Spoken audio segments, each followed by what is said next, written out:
My name is David Grooms. I'm with Vega Architecture. We have been hired to help the county and the fire department out with the replacement for Fire Station 4. And thank you guys for showing up. This is exciting for us, and we're exciting for the county and the community as well. I'll just hand this over to, I'll go next. I'm Sophia Sayeda. I'm the project manager on Public Works and Capital Project site.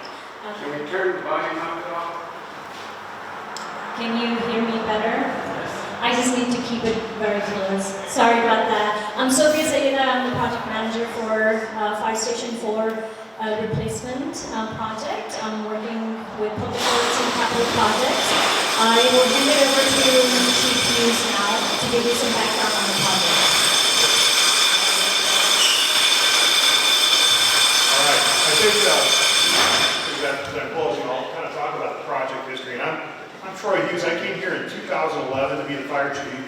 And on day one, I had a plan of a fire station on my desk. I said, hey chief, we're building a new fire station. It was Station 1, the bigger station that's on the lab side. And we haven't quite got that one started yet, but we did start another station on the lab side. We've been working towards this for quite a while. Essentially, in the last couple of years, we have gotten notice from the Department of Energy. They want to see a little bit of an uptick in staffing. Typically, we had 150 people. We went to 176. Eventually, they want us to go to 188 to protect the lab in a configuration that they're comfortable with. And so that requires some stations and some other things, and timing was pretty good. So this project for this station really kind of tailed off of that. And one of the things that we found looking at the new stations on the lab side, and things that we learned during COVID was, hey, it's important to kind of protect these guys from different contaminants. When they go out on a fire, they're getting a lot of carcinogens on them. When they go on a medical call, sometimes people are sick, sometimes people have a lot of body fluids that happen to get on our guys, and things like that. And no matter what we do some hazmat responses, things like that. And we just know, just for the general area, that we go to some places that are a little bit dirty in this county, and so when our guys come back, we need to have a place to clean them up. When we look around this truck bay, this is where they come back into. And you don't see much here. It's a truck bay, all their gear's here. There's really not decon facilities. And we'll talk about that design, and Dave will get into that, but the newest stations will be built for that. Some of the problems that we have in this particular station, and towards the end of this, before we ask for comments and questions, we're going to take you on a walk through the entire station. You can see underneath this truck bay floor, when trucks were first backed into here, when this was built in the 60s, trucks didn't weigh as much. And so eventually, over time, this floor started cracking. We just recently, within the last couple of years, resealed it because we had water infiltrating in there. You'll see some additional structure that was put in this basement so it doesn't cave in. And so that was one of the issues that this particular station had. Space was another one. Trucks have gotten bigger. More people have come to work for us over the years, and so these weren't really designed for that. We don't have gender-neutral type stations. They were built for, a dozen guys going into the same locker room and showering together and doing all that. And that's not necessarily the case, or is it comfortable even for all the guys down here? So the new stations, kind of like our station in White Rock, will have what we call gender-neutral facilities, so they can use those and have some privacy. And again, cross-contamination doesn't happen when you have that kind of situation.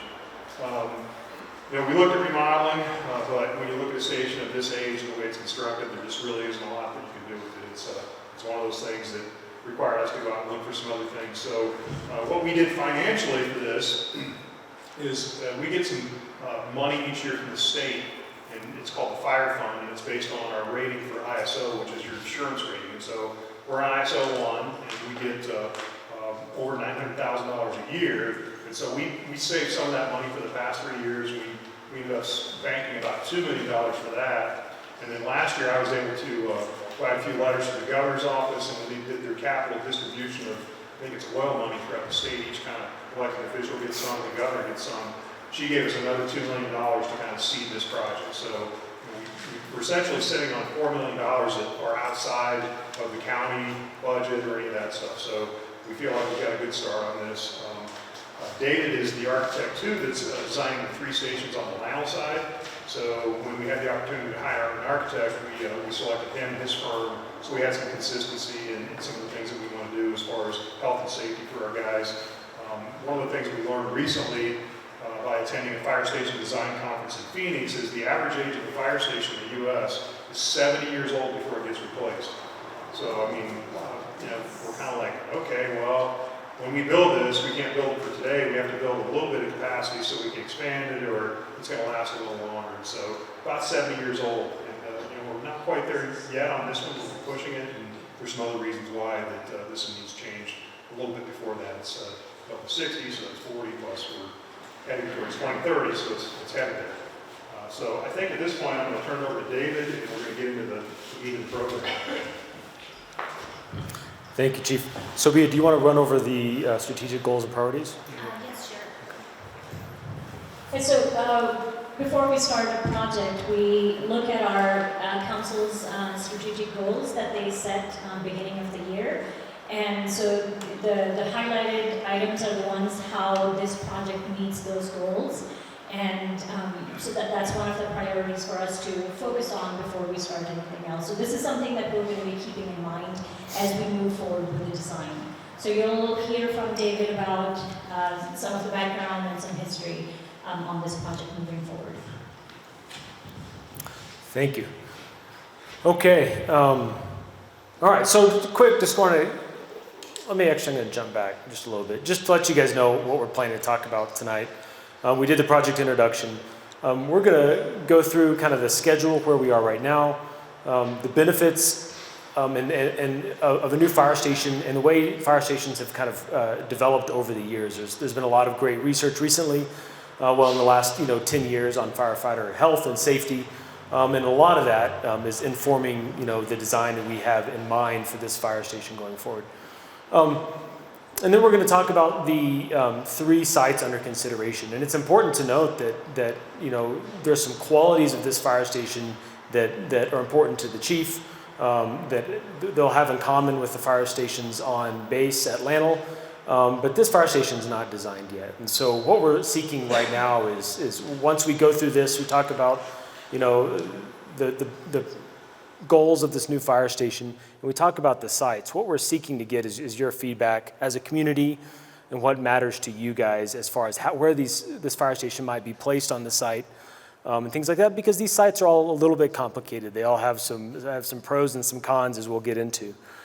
And then after that, we're going to tour this existing fire station number 4, as Chief Hughes mentioned, and then we'll come back here, do discussions and questions about the sites. And then we'll talk about next steps, because there's some other meetings coming up. And in case anybody missed it, this is what the fire station looked like a while ago. You see the trees in the background too are kind of interesting too, before they burn. Yes. Hasn't changed much. Okay. Project schedule. So currently we're in the site selection phase. We are hoping to have that completed by November of this year. After that, we will move to the pre-design phase, where we take the selected site and we start to sharpen our pencils a little bit and start really looking at precisely where this building's going to go, what scope it's going to have, etc. Then we'll move into the design phases, hoping to complete design by June of 2025. Within the site selection phase, we've got 3 meetings that we have planned. This one is the first community meeting. There is a survey that is open that you may have seen on the announcement and on the website. That survey closes on October 7th, so please be aware of that. And we just want to make sure we have time to process your comments so that we can formulate those into a conceptual site plan. We plan to show you guys at the second community meeting on October 15th. At that meeting, we'll be presenting those conceptual site plans, and we'll also be presenting the studies that we've been working on, not only for the site, but for the environmental and response time studies, conceptual cost estimates, and then we'll also have a discussion of pros and cons. It's also important to mention we have an incredible team on the design side of this. Outside of architecture, we've got great civil engineers, MEP engineers, fire station design consultants, all of whom kind of represent the pinnacle of fire station design, which has really been centered out here in the West of all places, so that's great. They'll have a third neighborhood meeting on October 21st, And at that point, so after we submit, we show you guys the conceptual site plans at the second meeting. We're going to take your feedback from those, refine our site plans if needed, and then we'll present those at the third neighborhood meeting on October 21st. If all of that looks good, our plan is to submit to County Council on November the 12th. Any questions about overall schedule? Okay. When do you expect it to be done by? That's a good question. Once we have the plans done next summer, it'll go out to bid, I presume, and then they will start the construction process. I don't know that we've put together an estimate on the actual construction time. 2030, 2040? Hopefully before then. Hopefully before 2030. Yeah, I think once they actually break ground and start working, a lot of it gets done in the first year. We hope that it can get down to a year, and that'll be part of our driving piece of this, to pick a firm that's good, and they get the stuff done, and show up a lot of people on the site and get it on, so we're not in disarray for a long time. So that will be part of that construction firm selection. We want something that works fairly quickly, but still accurately and with good value. Okay. So getting into fire station kind of principles and benefits. And it's great that we're having this meeting in the existing Fire Station 4 because I think a lot of this stuff will be very tangible to you guys as we go through it. But first and foremost, firefighting is a hard job. It takes a toll on the body and it takes a toll on the mind. As Chief Hughes mentioned, these firefighters are exposed to a whole host of carcinogens and other toxic chemicals throughout the course of their daily work. And those have real long-term health benefits, higher cancer rates, higher cardiovascular health risks, and things like that. Additionally, firefighting is consistently ranked as one of the most stressful jobs in the country. And I don't think it's hard to see why. These firefighters are exposed to a substantial level of stress on a regular basis, and we need to provide a way for them to de-stress and for them to kind of get back to a neutral point. And additionally, firefighting recruitment is becoming more difficult. As Chief Hughes mentioned, beyond just the existing needs of the fire department, additional firefighters are needed, and we'll do several things to try to address that as well.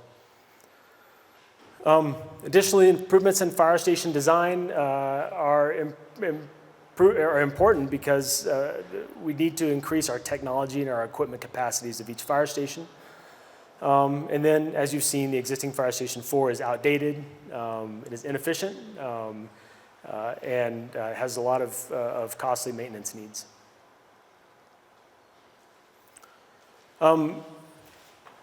So our goal is to address these problems with the new state-of-the-art fire department for the community and for the firefighters. We plan to design this to improve firefighter health and quality of life through not only improving their physical health, improving their mental health, and also improving their recruitment and retention. We want to improve the functionality of the fire station to increase capacity for equipment.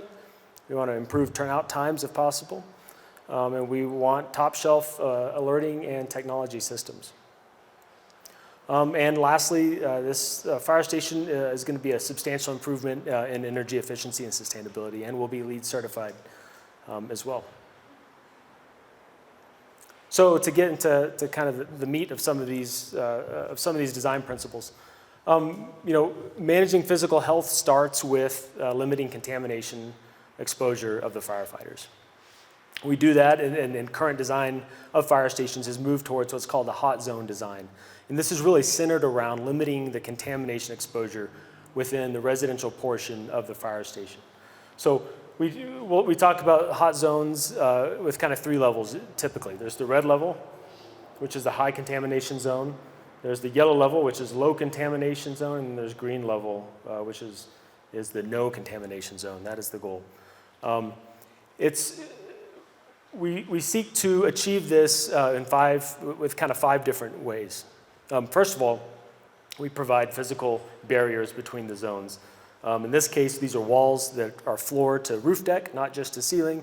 They're sealed at the top and the bottom. And inside of that wall is a air impermeable membrane. Secondly, we control the movement of the firefighters between the zones.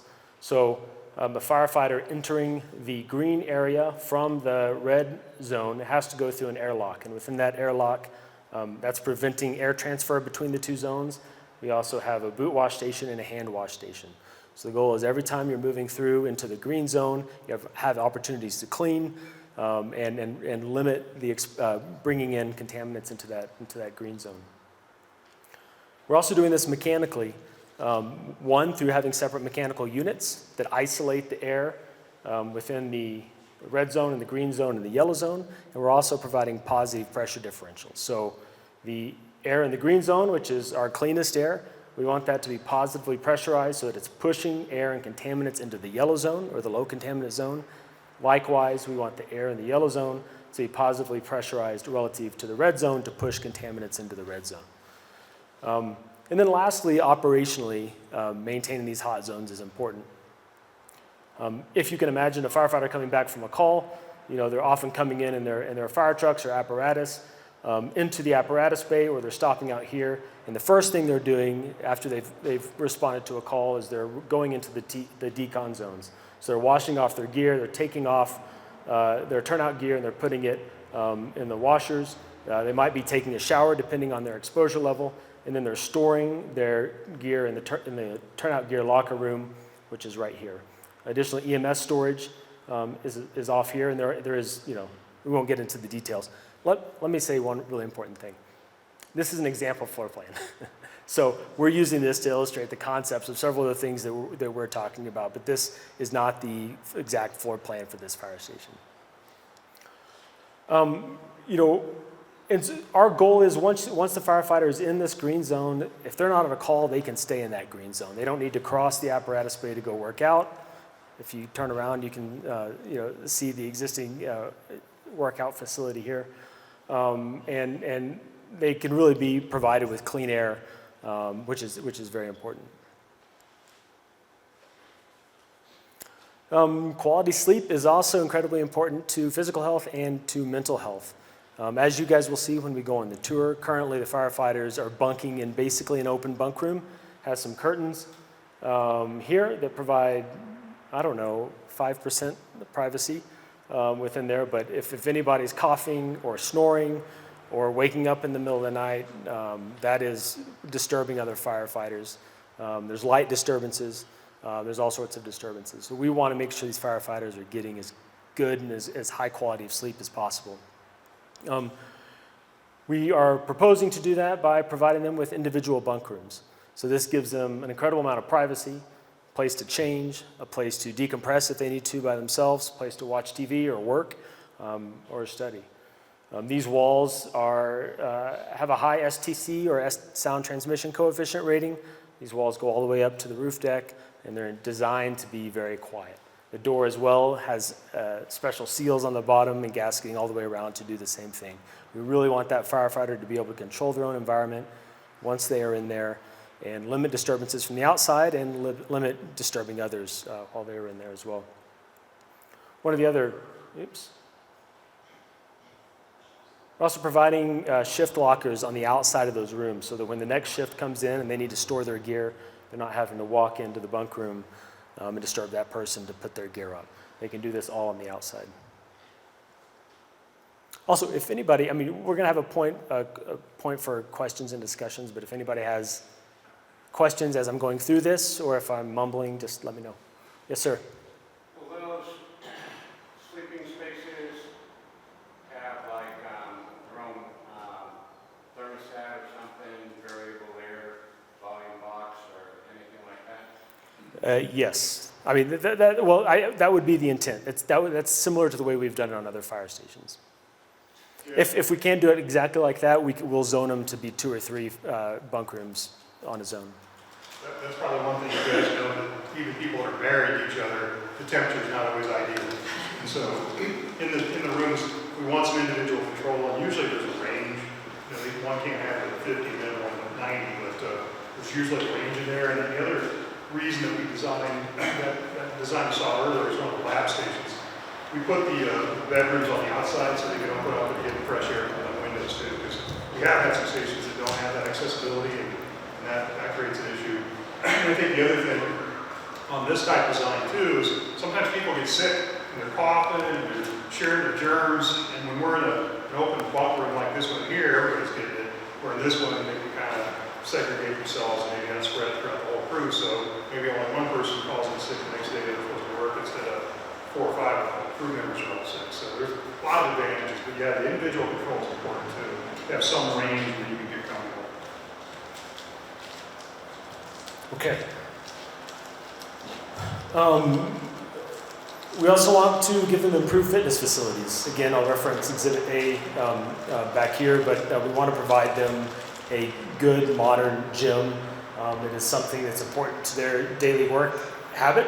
It's important for their ability to respond to calls. It's also very important to their physical health and their mental health as well.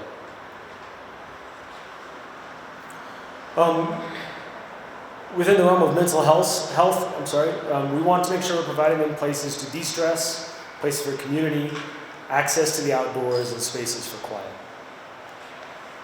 On this floor plan, as an example, there's actually several areas kind of for de-stressing throughout this space, but one of the areas is what we call the living room, right here in the middle, which gives firefighters the ability to go in there and watch a game, watch a movie, hang out with their friends, and de-stress. Access to community, places to eat, share a meal together, to eat, to cook. Access to the outdoors, major factor for improving mental health. So we want to design a space for them, ideally close to the community kitchen, where they can move outside, they can grill outside, or they just can hang out there and work on emails. And then we want to provide them spaces for quiet. So people are different. There's introverts, there's extroverts. People deal with stress differently, and we want to give them some ability to have some privacy and to have some quiet time if they need it. We're showing an example of Fire Station 4, which is great most of the time, but if you do need some privacy, it's going to be hard to find it here. But beyond that, you can find privacy in individual bunk rooms. If a couple firefighters are working or studying over here and they don't want to hear the noise of the game, we're going to have abilities for them to close off that living room so that sound can stay isolated and segregated between the spaces.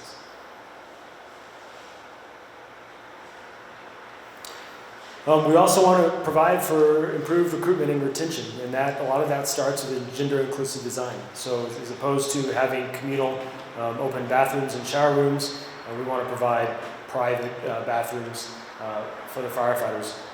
I think the planned scope for this fire station is approximately 10 bunk rooms, or be able to accommodate a staff of 10, and the ratio of private bathrooms to that would be about 1 to 2, so we would have five bathrooms for 10 bunk rooms. And then we just want the space, we believe strongly, and studies have borne this out, that the space needs to be bright, needs to be open, it needs to be comfortable. It needs to be a place where firefighters want to hang out. This is their home away from home for large chunks of their life, and we want them to have a space that they enjoy, that they feel like is their own, and a place that feels comfortable. We want to improve the function of the fire station through improved capacity. One, there's just some space limitations here. The scope for the future fire station, we are hoping to have space for 10 apparatus within 5 double-length bays. We want to improve turnout time. Every 10 seconds so we can cut off of our turnout time makes substantial improvements to the response time effectiveness for the fire department, and that is something that should be important to the entire community. And we want to improve the technology. We want to give the Los Alamos Fire Department access to the best technology that the fire department community has to offer. And then we want to improve the sustainability of the project. We plan for this new fire station, of course, it'll be LEED certified, but within that, we're going to have substantially improved installation levels. I believe that there is a 0 insulation level on the existing fire station, so it will be substantial. Improved air tightness is really important to energy efficiency. Definitely going to have improved air quality. That's a big driver in what we are doing. Improved mechanical equipment efficiency, and provisions for on-site renewable energy production down the road, especially once the site is kind of figured out. A lot of that will make a little bit more sense. So let me pause there before I go on to site selection. Yes, sir. I had a quick question on that renewable. In Nevada, a long time ago at the Nevada test site, this goes back decades. One of the requirements that we had, I worked for Homes and Narber at the time, we were required for all bathrooms, this goes way back, all the hot water had to come from solar. In some cases, just an isolated solar panel array right in the vicinity of the bathroom. Is that going to be more extensive than that? And that was a Nevada test site? What's that? That was at the DOE facility? Yeah, the DOE is real big on solar hot water. And we haven't yet been able to quite make it pencil out. But I'll say that it's very attractive in principle. And so I think once the site is identified, we will be doing a kind of a comprehensive analysis of renewable energy production capabilities that site will have to offer.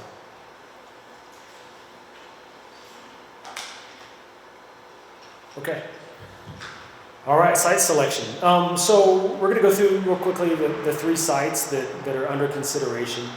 Again, know that we've got a great team of engineers who will get into the nuts and bolts of utility relocation and grading, tree mitigation, which we're taking a look at, environmental impacts and things like that. I think what we're really hoping to get back from you guys is, as a community and as neighbors, how is the placement of this building and how is the site selection going to impact you guys and your community? So, select site A. This is the existing fire station site. As you can see here, this is where we are. This is the existing fire station annex, right down there. I hope it's not too washed out. We're going to create a PDF of this presentation for your use afterwards. But we do have contours on this site, so you can get a rough idea of the grade. We'll also notice that when we go out there with our own eyes. And then this red solid line you see here is the existing property boundary. The nice thing about this site is that it is where the existing fire station is, so there shouldn't be too much change of function, traffic use, noise, things like that. The complicating part is that the existing fire station needs to stay in operation while the new fire station is being built. We can't really shut it down. So, and furthermore, the police department has expressed interest in utilizing this annex building for some of their vehicle storage. So, just taking our initial looks at it, we have trails running up here to the north of the site as well, which we're tracking closely.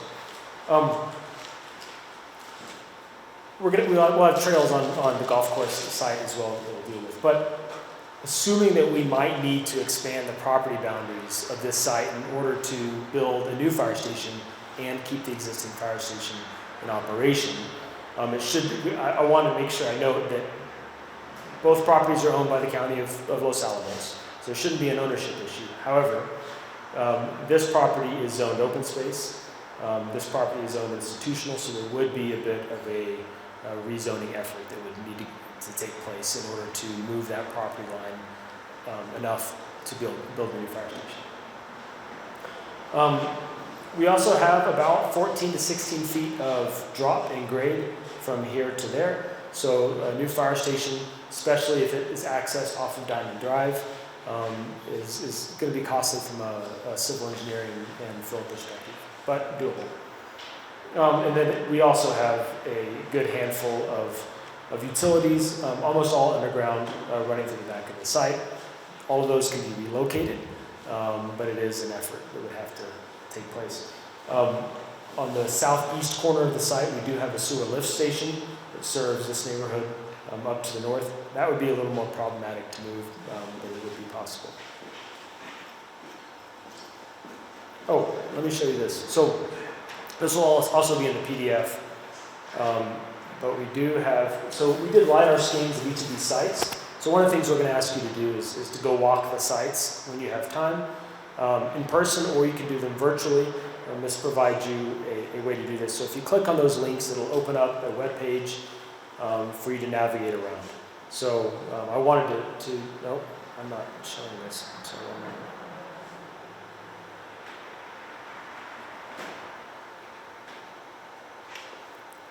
So it's pretty intuitive, I think. Drag your mouse and you can rotate everything. You can rotate around, and then you can also move your selection point into the distance, and you should be able to. If we don't want to run into the truck here, you can navigate around the site as you please. So this goes all the way to the back of the site and should give you a pretty good idea of the lay of the land if you're not able to make it out to the site in person.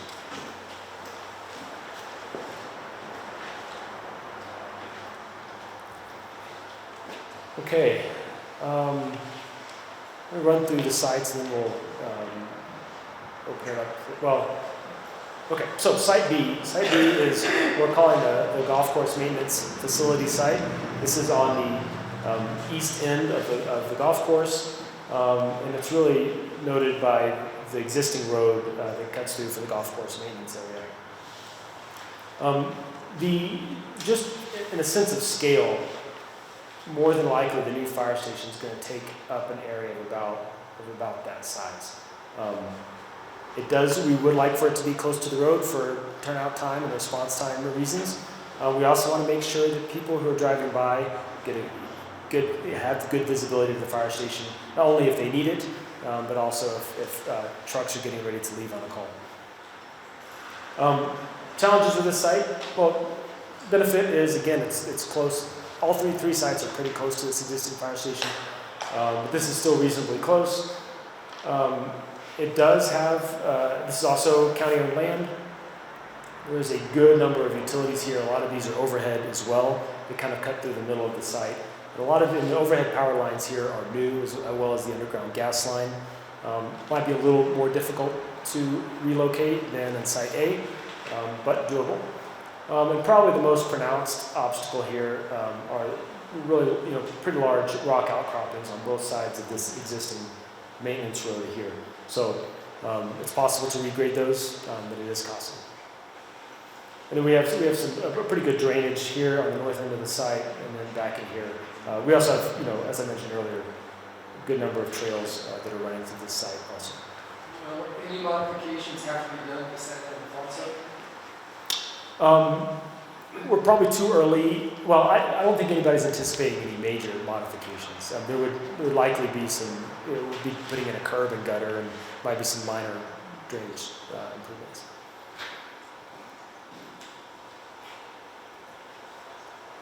Before you go to that, would the trucks exit onto San Ildefonso, or would they go to Diamond? I think the plan, it's possible, it's physically possible for them to exit to Diamond. It may be a little close to that intersection, and Diamond is a state highway as well. State highway might have a problem with that, but it is something that we can look into. Well, they exit onto Diamond now. They do. It's just further down. They have separations between intersections. They try to maximize as much as we can. But it's something we can look into. Yes, sir. Look at traffic flow. There's this very small circle there. Hard to get trucks around that, especially if they're in a hurry. Traffic can really back up if there's an accident at the intersection there, which, the way it's designed, is relatively likely.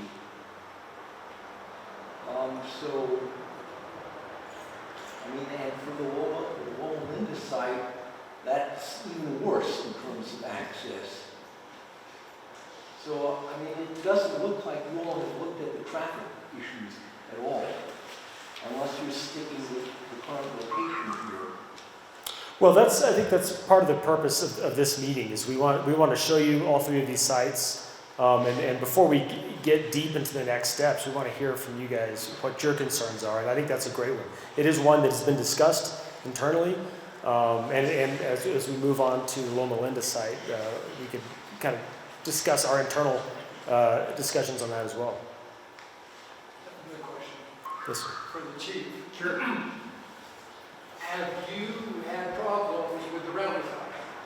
No, I think, I don't see Captain Alamos here, I don't think we've had any problems, no accidents. So no matter which way you've had to go, no matter what time Yeah, of day, we don't access any of those bases up there without going through the roundabout from here. I mean, the bulk of the district, a lot of it's that way, so it's just turn on, right on, drop down, but anytime they go there, they're in some form of roundabout, either go up it or come back down, and so.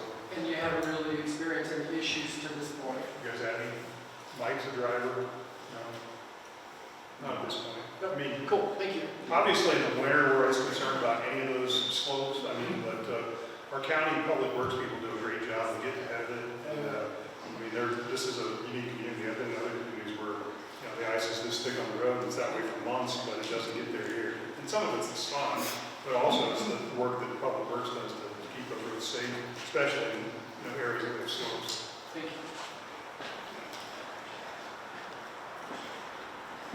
Okay, so Site C, we're calling the Loma Linda site, is up on top of the hill. Site B, which we were just speaking of, is right down here. You'll see this site probably has the fewest grading challenges between the three sites. It is considerably higher than the other two sites, and there's an existing park kind of here on the south edge of the site as well. Utilities are mainly running, almost entirely running on the south edge of the property as well, so there's no major utility impact there. One of the things, to your point, that we've discussed with this site kind of casually is the fact that there is a reasonably steep, road going up and down from that site. But there may be, we're not sure any of them are disqualifiers. We think, as we've spoken about with the chief, between Public Works and the fire department's ability to maintain, those are things that probably can be addressed. Visibility here is another concern of ours, and I think if it was chosen to place a site up here, we'd probably recommend two signals. Not stop signal, well, not normal traffic stop signals, but signaling lights to indicate to traffic coming up around this road that a call is getting ready to occur and that they need to hold up where they are. Yes? So addressing the traffic issues on both San Alfonso and North Mesa, North Mesa probably worse. During the time that kids are being dropped off or picked up, North Mesa Road is a nightmare. Yes. And then you've got the parents, and then the San Alfonso has its challenges because of school buses. Just. Right. No, that's a great point. Yeah. It's time to do it. Yes, right. Yes, sir. Hi. Thank you for coming, and thank you for the good words, Chief. So, we live, some of us live just down here, and we're used to this fire station. The kids have all come here, the grandkids have all come here. We love this fire station. We used to bring you donuts after church that were left over, and somehow you guys ate them. Anyway, I just want to say a few things, having participated in the recent golf course design meetings. First of all, we're very familiar with all the areas you're talking about. This area was chosen by some very smart people. This is a good location. All the things that were raised here regarding access, hills. I used to be the principal at the middle school. I know the hill very well. And the thing about the neighborhood is we're already used to the noise. There is no noise because we have a buffer between us and everything else. The other neighborhoods are going to be impacted tremendously because of the fire station noise, normal response to things that are essential to the jobs. However, Lot B has the following: animals, a hiking trail. A lot of recreation things take place in that general vicinity where you want to build something. There's also, in both locations, B and C, a tremendous amount of trees. So we know the county plan for taking out a tree, replace it with 3. I believe that's the current plan. Is that right? No? So take out 1, replace it with 2? 2 to 3? Okay. So we're putting up, right now, we got about 80-year trees at the golf course we're putting up. If you go in there and take out trees, you're going to take out many trees. If you go back there, you're going to disturb the biking and the hiking trails. Not a good thing, not in this community. There's a migratory path for animals back there on B. Don't think there's one up on C, but you got kids using the parks there in the neighborhood. All said and done, nobody deserves a fire station better than these guys. We know them. They do a magnificent job for our community, and this is a great lot. This is a great lot to get out of if you got a fire to go to or an emergency. This is a great lot to access this road. And those other 2 roads that you're talking about don't have the same access that this road has. That's important to the traffic flow for everything around here. We respect Chief and his community, but you got to pay attention to the things I said about Lot B, the animals, the trails. You know, I was talking to 2 people today. Oh, we ride our bikes there every day, morning and afternoon. You can't ride them during the middle of the day. We run there.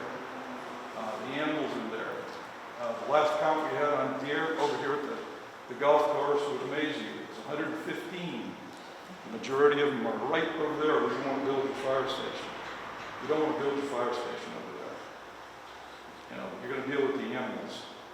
They're going to be disconcerted. So this is a great spot. You got lots of land. I hope you build it here. And my last question for everybody that's involved is normally when you guys come to a meeting with a 1-month deadline, you've already made a decision regarding the location of the fire station. So where is it going to be, Chief?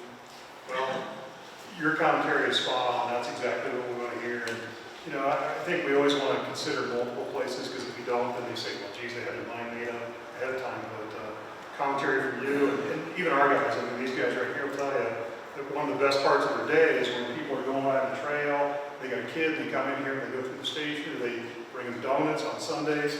Those things are important to them too. And that's part of that health and well-being and the psyche of the firefighters. So yeah, this is, the guys that live here on a daily basis are part of your neighborhood, and they enjoy being here too. So that's why we have these meetings, so we can collect all these comments, and then it all gets put in the bucket. And then on November 12th, I think we're going to go to council and carry your comments back, and hopefully you'll show up on that night too to make those same comments and reinforcement.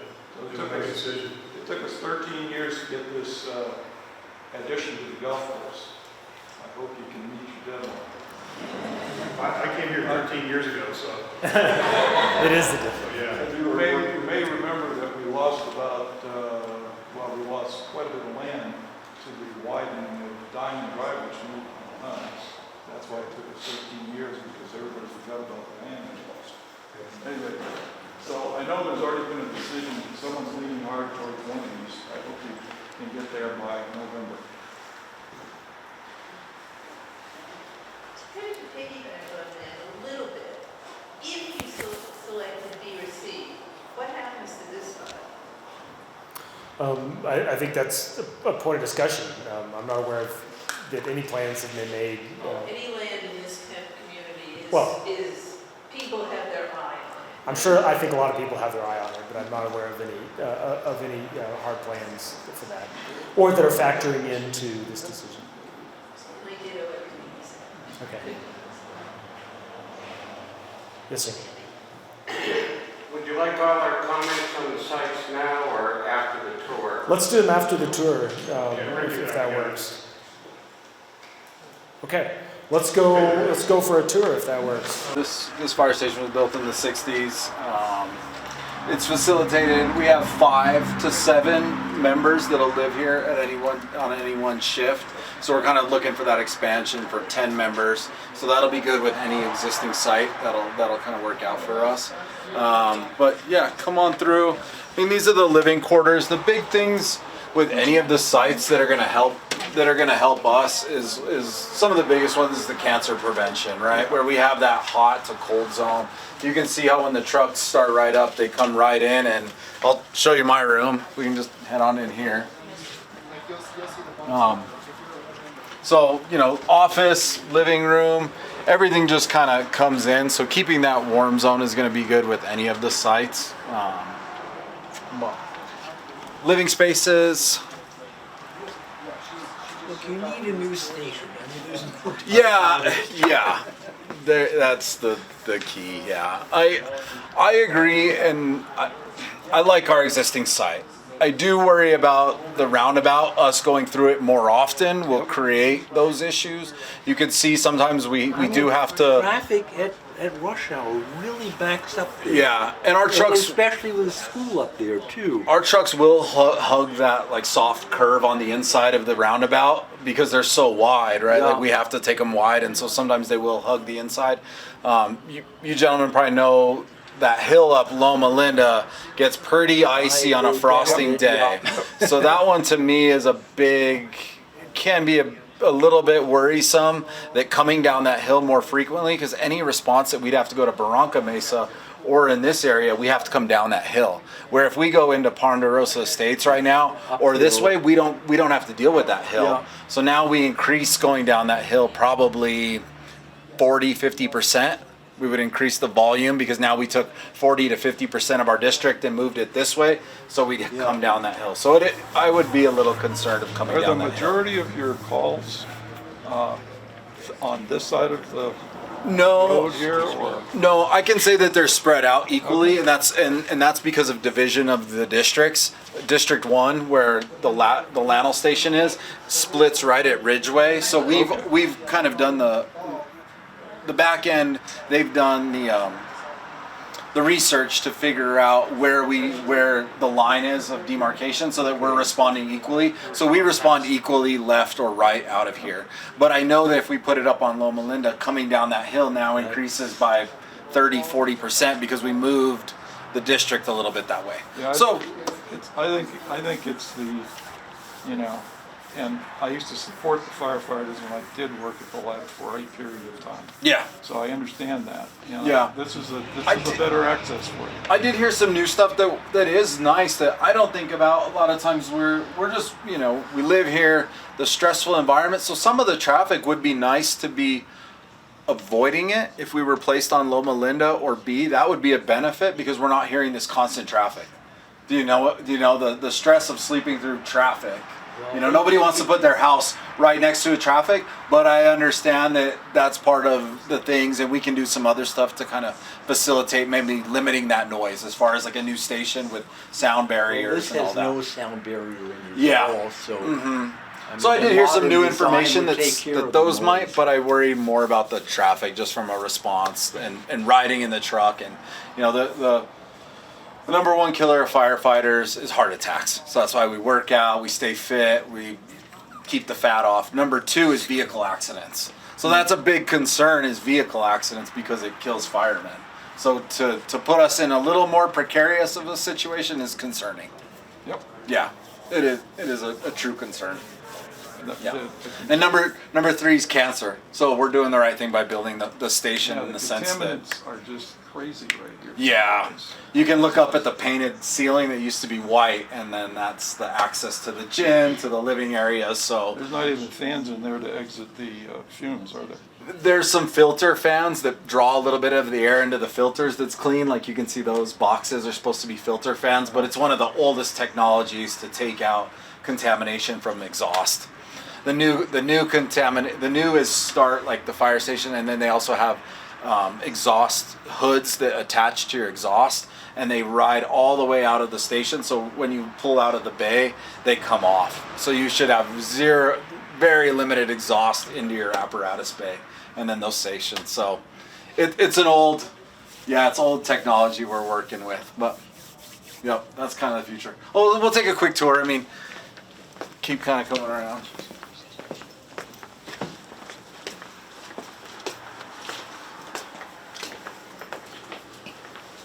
it is good to hear the architects thinking about stuff that we kind of generally just live through, as far as, you know, the expansion and the living stuff does de-stress people. I don't know how much it affects me, but I hope that it helps everybody, like places that are a little bit quieter, things like that. I don't think about that.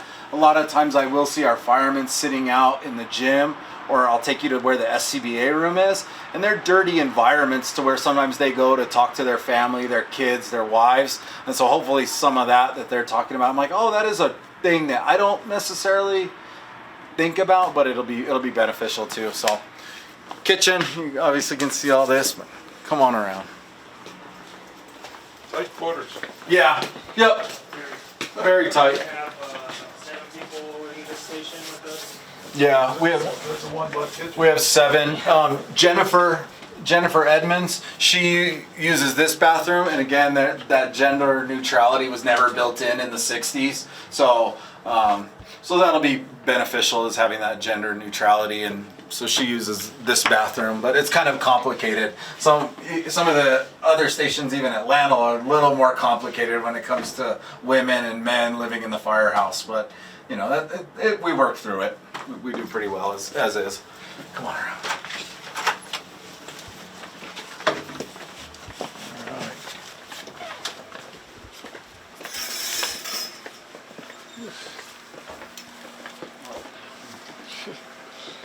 Yeah, pretty tight. And they're gonna do all the updates are gonna really help us when it comes to lights, noise, disturbing others, where they close us off. I sleep in here. Dennis is down at the end. Our driver Mike is right here. Yeah. Yep. And we've definitely lost a lot of things. Right now I have a portable radio right next to my bed. Some of the radios have gone out, so that's caused us to miss calls or be delayed. You saw the bay door didn't work when you came in the other night. We came home, and luckily we were coming home from a call and the bay door didn't work, because if we were going on a call, that obviously would have delayed us quite a bit. So just some of the infrastructure that's really deteriorating that we can't maintain anymore. The radios in here is going to be what any of the new stations are going to afford us. Tough to get a good night's sleep. It can be, yeah. And I don't think we're appreciating that those little things can affect different people. Where the light, the noise, for me, maybe I can sleep here a little bit easier. I'm a heavy sleeper, but others have trouble, and so I appreciate that we're looking into ways to help everybody when it comes to that. So, come on out.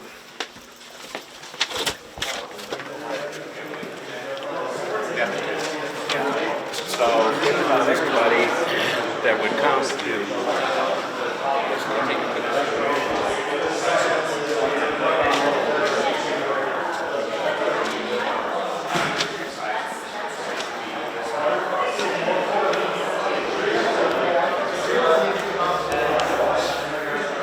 Yeah. I mean, this is your gear location, right?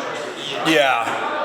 Yep. So our gear, you can see different people. They're like their jackets, you know. So jackets that you have to wear inside, outside, are catching all the exhaust from the trucks. You know, this was painted white. You can see it's a different shade now. It's a little gray. That exhaust. So. But we talked about the new stations are all going to be built to kind of. Yeah. Well, you need it's a the new site station, selection. so- Yeah, it's the site selection. It's gonna be. They're a little busy over here. You want to take them down? Do you want to see the basement? Yes. See the basement? Sure. Yeah, let's head down to the basement, and then we'll come back this way. Maybe through the stairs? These stairs should work. Yeah.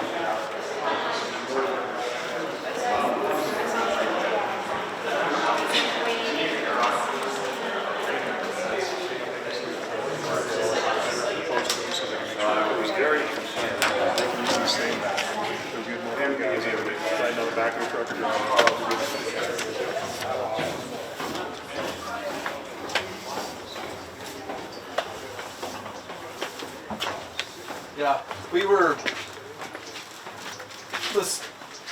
the ability that they're going to add in some of the outdoor space is nice. I mean, you can see we started a garden down here this summer, So we do use a lot of our outdoor space. We were out jogging. We jog these trails almost every day to exercise. So hopefully that'll be thought of. I think, you know, it's the little details that'll help us. But it looks like most of these sites are going to still kind of afford us a lot of that outdoor space and, you know, ability to exercise outside, which is nice for us. Does the lot line go down into the arroyo? I think it's a little ways down there. Yeah, I believe it's pretty much at the bottom where it starts to head back up the hill, and then this is a big piece of land. yeah, yep. They were discussing options about if it moves there, utilizing some of this parking space, making a bigger parking. The annex, which is that building that houses other apparatus that we're not using, will go to the police department and they'll staff some of their vehicles there. And then putting like a trailhead right here. So a parking lot where people can then go off on the trails from here. So that was an option is how they would demolish this station but still preserve the land for community use. So is there any chance of using the annex and build in stages? Building stages onto it? No, knocking this down and preserving that since it's a new build, I think his relatively question new was building. for us to run out of the annex. Yeah, what we I don't built. know if you run out of the annex at all. No, that's mostly like our reserve apparatus that Okay. stay there. There's no living. It's just a garage. Okay. Yeah, we've got a few tenders. We've got what do we have in there? An engine, Trucks, a truck. yeah, just the Yeah. trucks that when our frontline trucks break down, we replace them with those while they're in the shops. So a place for the reserve trucks to stay. Yeah, it's basically like a big It's garage. a Like, there's big no living garage. quarters. There's nothing in there. For Minimal us. heat, Yeah. minimal heat, no air conditioning, just to keep the trucks warm throughout the winter so that we're not freezing anything. So the basement is mainly our storage for the entire fire department. It's kind of broken down into You mean all the stations? all the stations will come here and use. I just want to step back there. All the stations will come here to get equipment. So it's kind of broken down into our different disciplines: wildland, technical rescue, hazmat. You can see all the hoses. So this is our storage. Generally, what they've spoken of with us and just through internal is we'll keep some sort of storage because we still need it. Other places don't have storage like this, but they'll be able to kind of condense it down and maybe utilize the space a little bit more efficiently. We probably have a lot more things than we need, is what it boils down to. You can see additions that they've had to do over the years. Just a lot of plumbing that's broken over the years. Like our chief was saying, a lot of these steel beams weren't here initially from my recollection for the heavier trucks. Yeah, so a lot of reinforcements had to be added on. I think there's also some steel beams that were added onto that wall. Yeah, there's some that run inside the cages as well. Yeah, so a lot of that had to be updated and added on. actually know what's in here. You had all this storage for the whole department. Yep. Your place. Yep. No, if anybody So are you all needs training rope, for wildlife? you know, appliances, hoses, it's all down here and they come and get it. They drive over from another station and just come and get it. And I think that's kind of, most of the stations will have some sort of kind of discipline, it seems like. So our White Rock station has a lot of our hazmat equipment down there. They service all of our hazmat tools. Station 1 has a lot of our technical rescue equipment. They have backups and trailers and things like that. So they do have a little bit of separation of disciplines, but this is a big storage component that we'll add into the new station and any of the sites. Nice. Okay. Should we head up? Yeah. Sensor. Yeah. Service. They come out here and talk to you and practice. We didn't get locked in first. And we'll go right up these stairs up here.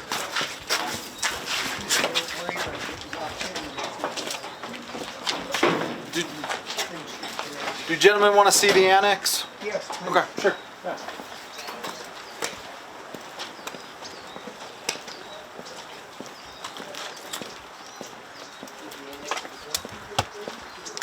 No, so the annex is going to stay there.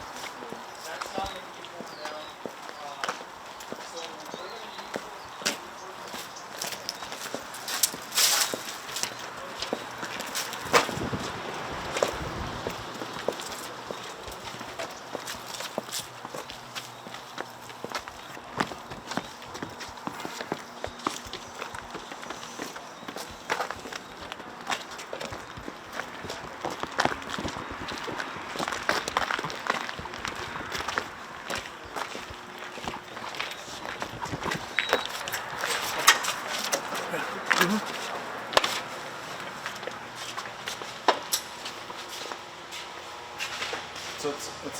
bit empty right now. All the trucks that, like I said, are reserved go out when they need them. So again, they pick up trucks that are, if their truck breaks, they come here and get it. But there's a few trucks in the shops right now, so it's pretty empty. We use it for storage of foam. But we're going to keep this as the existing plan. With either of the sites, they want to keep this for storage of fire department backup apparatus and police department. They have bombs. You can kind of see by there. If you drive by there, you notice a lot of their vehicles are outside, so they want to be able to kind of use this as well. Yeah, they got a big bomb disposal. Yeah, they want to put it in here, and so there's definitely space that we can accommodate and use it. Let's see, Yep. I looked at the presentation online, say a week or so ago, and the cookie cutter of the new station in terms of you put on each of the 3 sites. And here, I had the feeling the station would actually be coming into this building a little bit. No. Okay, so My belief is, and with talking, it's going to start just to the west. Just to the west of that parking lot, all the way to Club Road. All the way to Club Road. So the next stop sign between here and there, you can kind of see. okay, so and we'll walk up front. Build on the other side of the existing station. Yep, just build on the other side and use all that space. This was a presentation made several months ago. Yep. Kind of looks- Yeah. So that would be convenient, you could stay here while they're doing that, and they Yeah. could D&D this thing. Yeah. That's going to be the plan, is to keep this one open. And we can't shutter. No. We can't shutter. We can't respond from station 1 way out here. We've had instances in the past where we've had construction and we've lived in trailers back here. I don't know if you ever saw them, but that was a long summer. A lot of heat, a lot of stress, you just get up and the trailer would shake. So the gentleman next to you would be asleep and he'd be waking up. Yeah. That was a long summer, and thankfully our chief is saying we're not going to demolish the station until we have a new one, and then we can just transfer into that one. And it's good for the community. We can't shutter and respond. That would make for really long response times. You know, it'd add 7-8 minutes to come out this way. So it's not really an option. But Yes, sir. So where are you living now? I live up on the river there. Okay. yeah, I live across on Walnut. I live just right. I'm about a half mile that way, so All right. I hear the trucks every once in a while. But I'm used to You it. got the wild animals I was talking about. I do. Yeah, I do have the coyotes, the deer, the mountain lions. That area over there by the maintenance shed for Yeah. the golf course, Yeah, the animals are all over that. yeah, there are quite a few. You go out there right now, Coyotes. for all those deer, I Yep.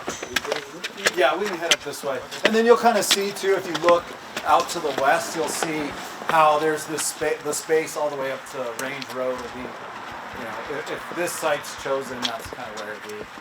It seems like that's where. Oh, you want to see that just from this perspective? If we come out this way, you'll see where, and this gentleman will see kind of, just watch your step as you get close to traffic. So from this parking lot to the next road would be where It's a huge piece yeah, of land. this piece of land. Obviously it slopes quite a bit, so they were talking about having to do a lot of fill at that site. But you can see from right here, this parking lot that way, would be plenty of space. The presentation I looked at talked about 3 stations, each of which were essentially the same Yeah. design. But you talked about having to you anticipated having substantial storage Yeah, there's a whole bunch at more this right site there. going forward. At this, well, storage in the annex, because they're going to keep the annex, but this building would be, there'd be plans for it. I understand that. I was just wondering if they're really using the same design of all 3. I don't think so. Yeah, But I think there's I'm little not changes. talking about these 3 locations. I'm talking about the next 3 stations I thought would be built to the same design. That hasn't been chosen, to my understanding. To my understanding, that hasn't been decided on. The site will get selected, and then they have to maybe change the architecture of the building to accommodate, to add the basement, to add the living facility. So the site plan is first, and then the architectural design with the concepts that they add the living structures. Does that answer? I hear you, but what you're saying is quite opposite. The presentation? Oh, okay. Yeah. From my understanding, Right, it's okay. site and then architectural Right, but design. let me just say, the presentation had a discussion of 3 replacement fire stations, not, this is the first one. but Okay. then 2 additional ones. Yeah. And the statement was made that the design of each of those 3 fire stations would be extremely similar. Extremely which similar. Okay. Makes a lot Okay. of sense. Yeah. It would, yeah. I can't speak to what the presentation, but I believe you. But I know that's a different part of it, a different part of the design of each one. Are you aiming for the same number of trucks and vehicles Yes. in the new station? Yep. No more? No, sorry? No additional one for the future? No, you get boat order bay.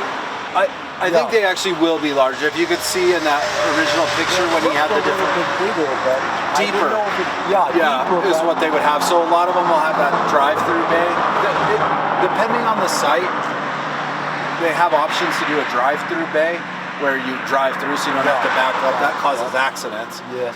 And it'll add to, you can have 2 trucks back to back.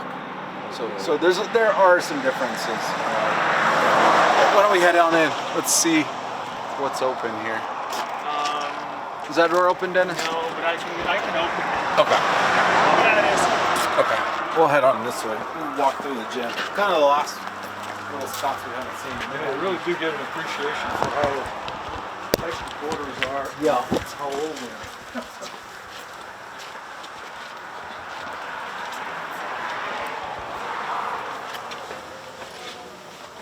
I thought it was bigger.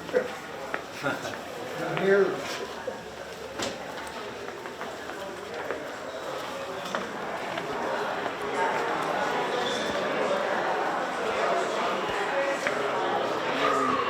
This station maintains. Yeah.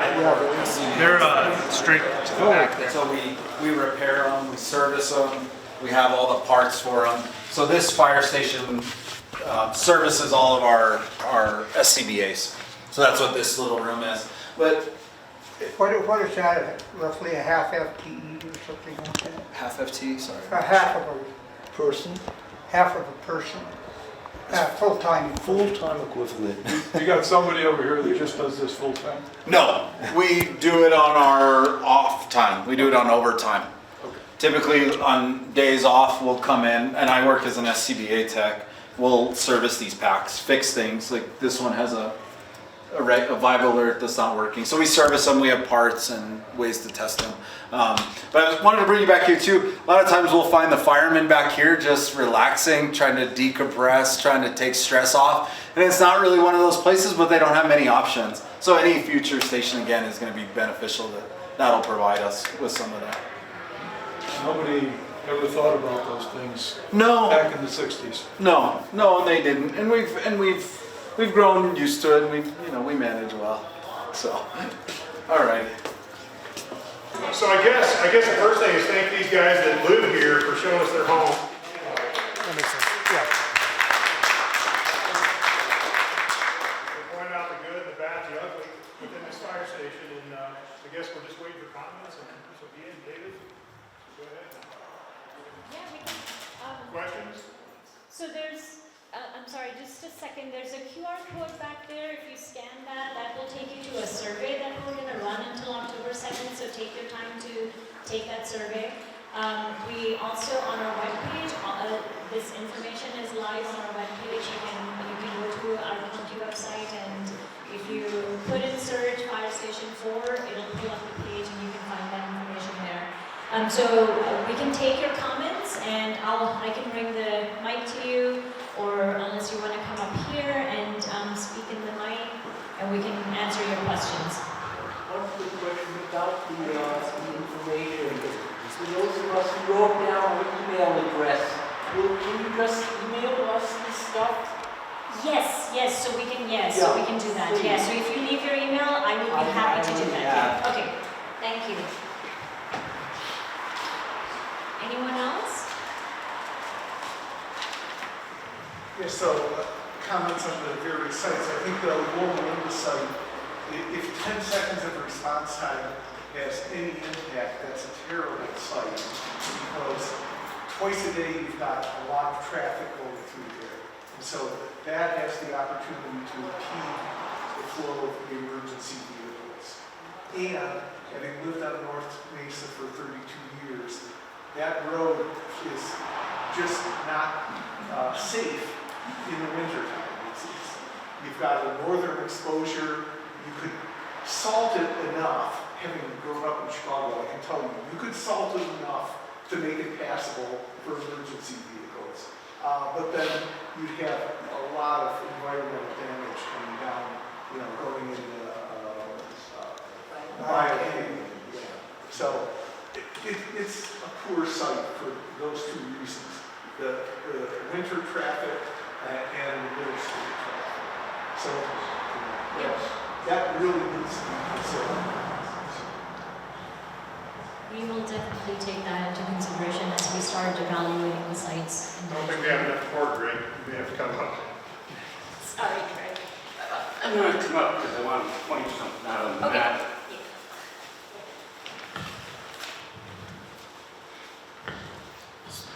I won't really need this, but another thing about that Loma Linda thing is, especially if the paramedics, seconds count, and so you don't want them going down the horse stables to get around to San Alfonso or coming down to the roundabout. So they would necessitate a lot of crossing over through the middle school grounds, which is a bad idea. So I don't think that Loma Linda should even have been in the running. Then two, with park maintenance, and not just during COVID, but I just don't really have much reason to leave home and go downtown unless I'm going to Smith's or something, So if I see something happening on the road a lot, it is happening a lot. And let me see, here we go. Around this area here, even though it's very, very steep, I always see deer crossing over into the golf course area. And then also just past the roundabout where this concrete wall ends, I see deer constantly crossing there also. And a few times I've even seen mountain lions chasing the deer across Diamond there. So I don't think, for that reason, on top of, it's one thing when the department's coming back from going on a run, going through the roundabout and have things slow down so much and everything. But the park maintenance area would require them to go through the roundabout onto Diamond for every call they're answering coming this direction. And as it is now with the station here, they're only really running into a problem with the roundabout and maintaining good speeds if they're going to the Mesa. So I think Dave mentioned there's probably also some problems with rock croppings and other things which are going to add to construction costs a lot, and if they can even get in all the utilities and that kind of stuff they need in an area that's already got a lot of utilities.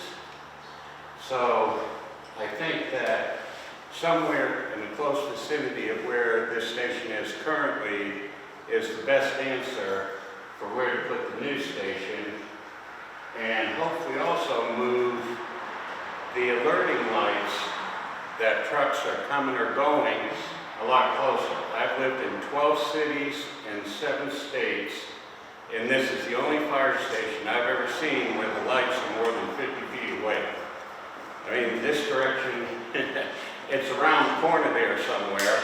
In that direction, it's like when you come out of the roundabout, and one afternoon, myself and another person, unaware the trucks were coming out, had to slam on our brakes right close to the station here so we could let them out.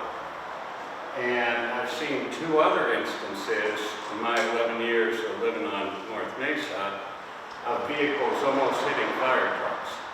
So those, I've mentioned this before to Public Works and the council and everything. Whenever they do the construction and stuff, those alert lights for the fire engines coming and going need to be moved a lot closer to the station. Thank you all very much. Maybe update it a little bit too, Rick. Newer, modern, more visible. I have a question. We're all, I think the comments are making the assumption that the park is not impacted. Is the park, would the park be impacted? I think there's more than enough space up on Loma Linda for the park not to be impacted. I'd like to make a comment on that. That is the park. If you would be taking the park, that whole area is the park. It's not just a little swing set. That's the park. So I also think it's difficult to describe that land as vacant land. It's not. It's Loma Linda Park. Because then everybody will say, well, if they're not doing the fire station there, apparently there's vacant land here. There's not. It's Loma Linda Park, and years ago, it was set aside as protected land. I don't know under what statute specifically, so people could come in and just grab it and build on it, like you're trying to do. So, I would appreciate it if the documentation could reflect that the fact is that's Loma Linda Park, the whole area. So you'd like to take part of Loma Linda Park. So the preliminary estimate is for the cost for leveling or installing infrastructure at any of these sites. No, we haven't done any of that. So this is our first public input meeting. We're soliciting public input, and then we'll start looking at the sites. Let me ask you a tough question as the architect and project manager. You're very familiar with all 3 sites. We're getting familiar with them. We're not. So just looking at them on the map, walking them, which is going to be the most expensive to level out when you bring in infrastructure? David, I'll defer it to you. David's the I feel like I expert. shouldn't give an answer on this, Well, but I'm just in ballpark. ballpark, not hold me to it because I don't know. Yeah, we don't. Golf course site's probably gonna be the most expensive, and Loma Linda will probably be the least expensive. To level out and maybe level. Okay. And what about this side? In between. It's in between. Okay. So can you bring up the first slide of this site? Oops. So you must have a reasonably good idea of how many square feet you're doing, whether it's square or rectangular, that's your thing. Right? I see an awful lot of space. I think that's to the west of this side. So it seems like if you have the real estate, the way to do it is start the new structure as far to the west as you can. Build it towards the east. Finishing up the working living space and knock down what's here. Make that parking and give that thing at the far east to the police station for whatever they want to do. Yeah, I think that makes sense. So, I mean, is that doable? Like I said, you know what square footage is. Do you have the real estate at the west end to do that? I think we would if we were able to move that property line, which we should be able to do. Okay. Yeah, it may change the look of the building, like on a big flat spot. Maybe it will spread everything out on one level, where we may need to, because when you guys just walk around, I think you guys get a sense of drop off. Right. We may have to go multiple levels, just so we don't have so much fill, you know, 'cause the fill is not cheap. No, There's just see, not a lot of you places have to get it. 4-lane road right out your front door, Yeah. here. And you don't have that anywhere else, and that seems, for a fire department, to be one of the most serious amenities, is having a big road to turn out onto and come back, so.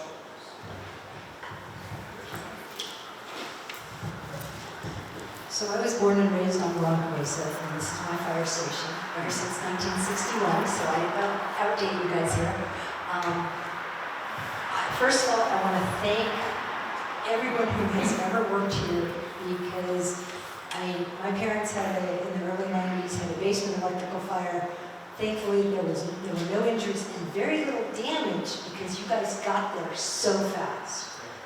Since then, the population has aged on our street. The paramedics have been there way more than anyone was hoping, but they were there, again, incredibly fast. So I think one of the things everyone was talking about, which makes sense for a fire department, is response time.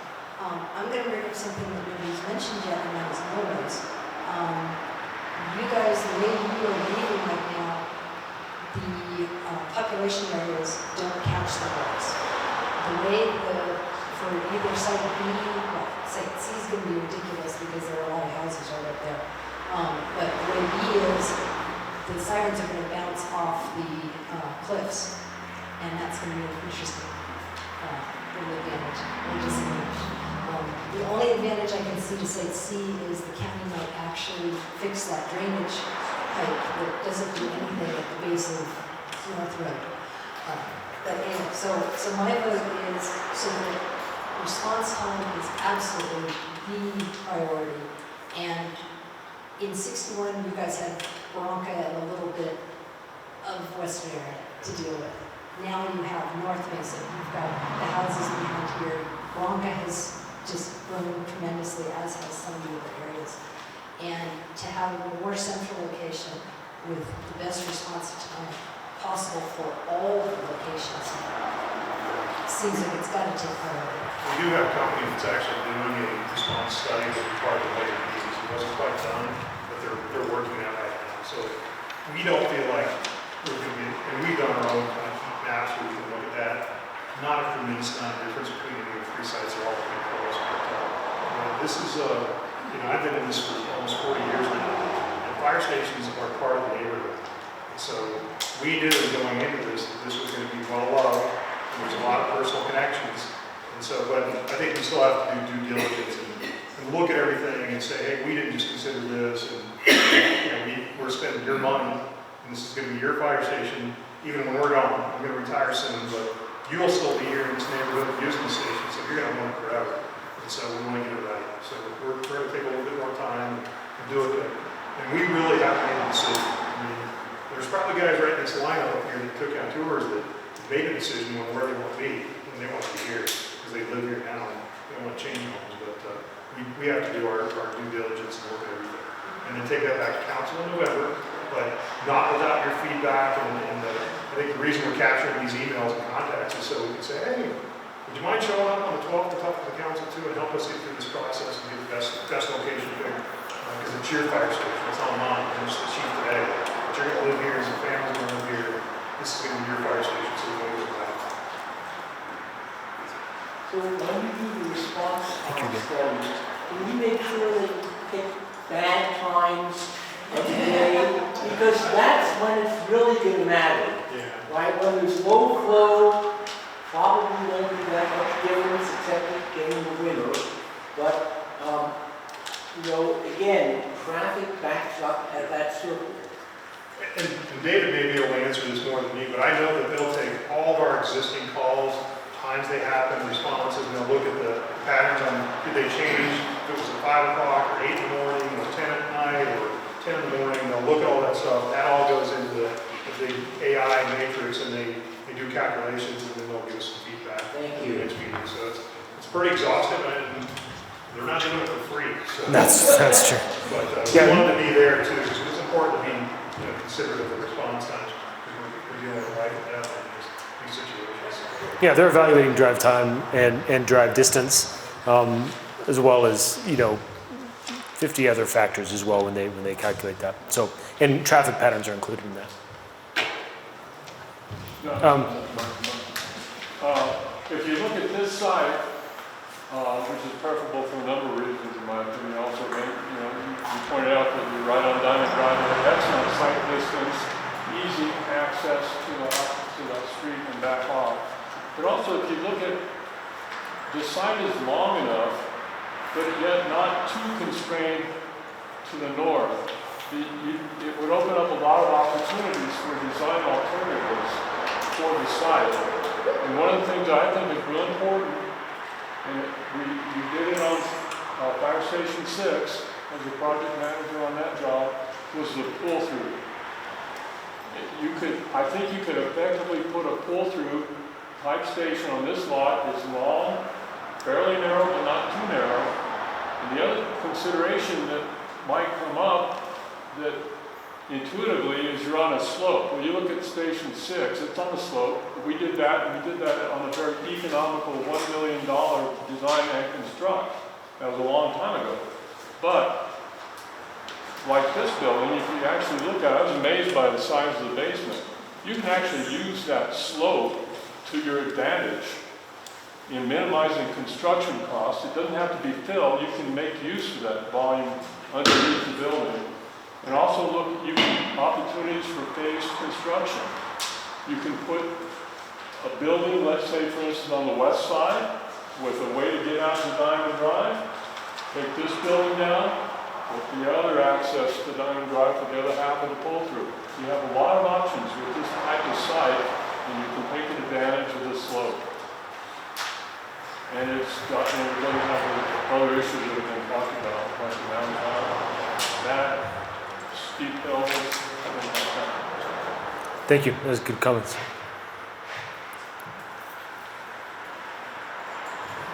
Any other questions, comments, discussion? Just thank you for being here. This is what we need. They can hear from us, and we are biased. We're firefighters, and we want things our way. But we also need you guys as citizens that the council does answer to. Say, this is what I want. And so that carries a lot of weight, especially with our council. The they is the council? Yeah. Have they said anything? No, we've given them a short briefing and talked about the process here and what we're going to do, and they're all on board. This is great. I think we offer to look at multiple sites. That's the one challenge in Los Alamos. You guys all lived here for a while. Just not a lot of land that's available for things like this, and so we had a very limited look, and we couldn't go around by the airport, put one there. We had to be kind of in this neighborhood. When you look at this neighborhood, without disturbing trails or making a 16-hole golf course, which nobody wants that. There wasn't a lot of options for us to do things, and so we have to look at what we have and make the best decision. I think that's what we'll do with your help. Yes, sir. I didn't see the timeline or the next meetings. What about we can go back to that. Planning and Zoning Commission in the process? They're kind of not mentioned. We didn't identify planning and zoning committee, but that would be during the schematic design phase. Oh, sorry. There we go. Whoa, sorry. So yeah, we're not planning to planning and zoning committee until the pre-design or the conceptual or schematic design phase. Mm-hmm. We need to figure out which site it's going to be, and then we need to come up with a site plan for that specific site before we can go in front of them.